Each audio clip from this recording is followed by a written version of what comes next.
It's going to be an exciting and interesting time for those teams. And we also have on the girls' side here a couple of area schools that will be competing in the upcoming Final Four down in Dayton.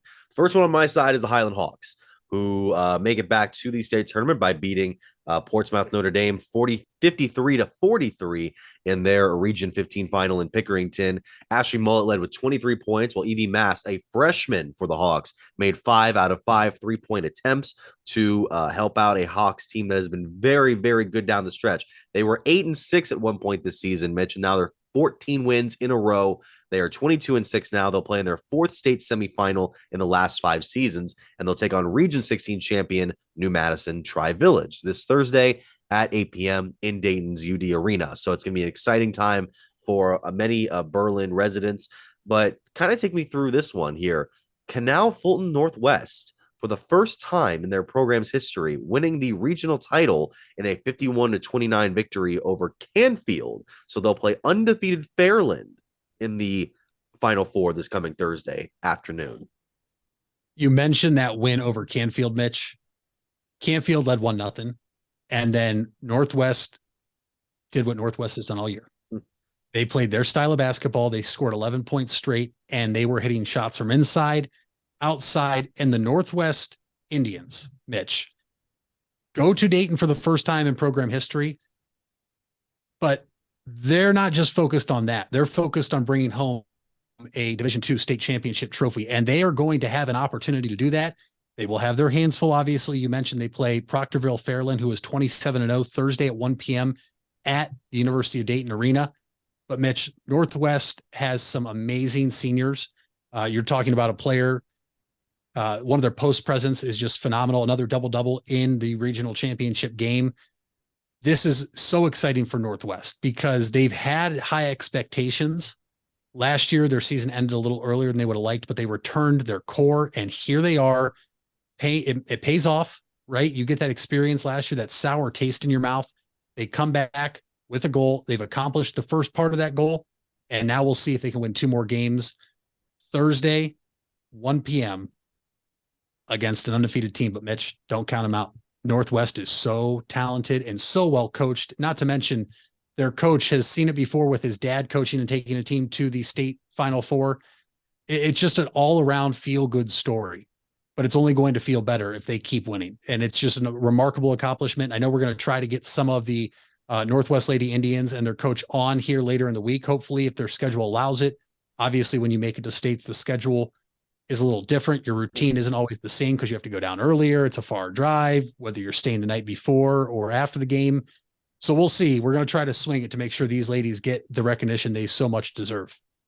That center you mentioned, Lily Bottomley, one of the top players in the area, 6'2". She dominates in the paint and is a very solid scorer for that team. He also had a couple of standout performances as well. She had 16 points and 10 rebounds, as you mentioned, in the game, and then a couple of other ones there as well. I mean, the Indians just had some very solid ones there. Ashley Kudnick, 10 points for the team. Delaney Carmody had 9.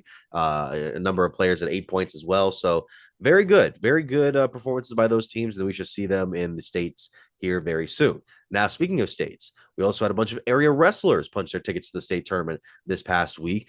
Starting off the Division II tournament in Steubenville, you had West Holmes finishing as the top overall team with 159 points ahead of schools like Indian Valley and New Lexington. A number of wrestlers making it out as individuals. Carrollton finishing in 4th place. They had Levi Pigeon winning the 126-pound division, while Landon Jenkins, Ben Zinda, Josh Carmen, and Cal Snare finished in the top 6.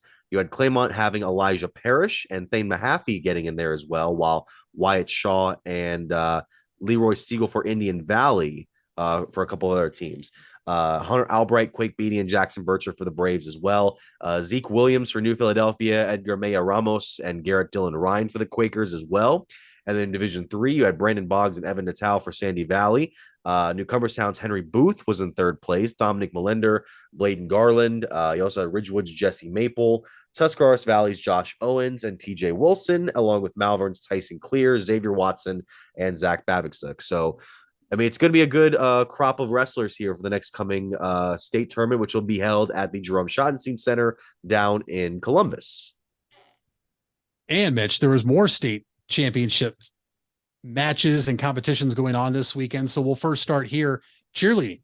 The Jackson girls, state runner-up in Division I game day, third in the state in Division I non-build. So the Jackson girls had a phenomenal, run down there in the States. And then, Mitch, the Lake Blue Streaks cheerleading team. Yes. What a remarkable run by them. The Lake Blue Streaks cheer squad, Division II state champs. Remarkable run by them as well. So we obviously always talk about right now what the biggest sport is going on, but this is something that shouldn't be overlooked as well. So congratulations on Jackson, state runner-up, but then Lake, Division II state champions in state cheer. Just congratulations. That's remarkable. It's amazing. And I know they're very excited over there in Uniontown about this accomplishment. And you want to talk about a town that's exciting right now, Bowerston, a little community here in Northeast Ohio, bringing back home a state championship trophy for the first time in its history. Conotton Valley's girls bowling team were victorious in the Division II state meet this past Friday at Wayne Webb's Columbus Bowl. They were able to beat St. Mary's Memorial, Carrollton, and Sandusky Perkins. Once you got out of qualifying play, you ended up going into the tournament, and Conotton Valley was in third going into the tournament. They ended up winning, ended up beating Sandusky Perkins in the final. You had standout performances by Daphne Stuber, who had a 626 tournament total, fourth among all individual bowlers. There were like 55 individual scores near the top of the list. Mackenzie Willoughby, a junior, was 10th individually at 587, while you had a freshman in Delilah Williams rolling a 553, finishing 24th overall.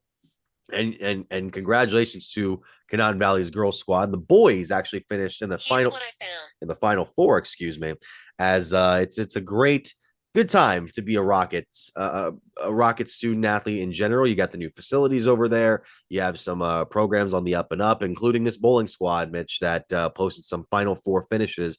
We haven't seen Conotton Valley in a lot of Final Fours in the past, but this is one that they're going to be treasuring for a long time.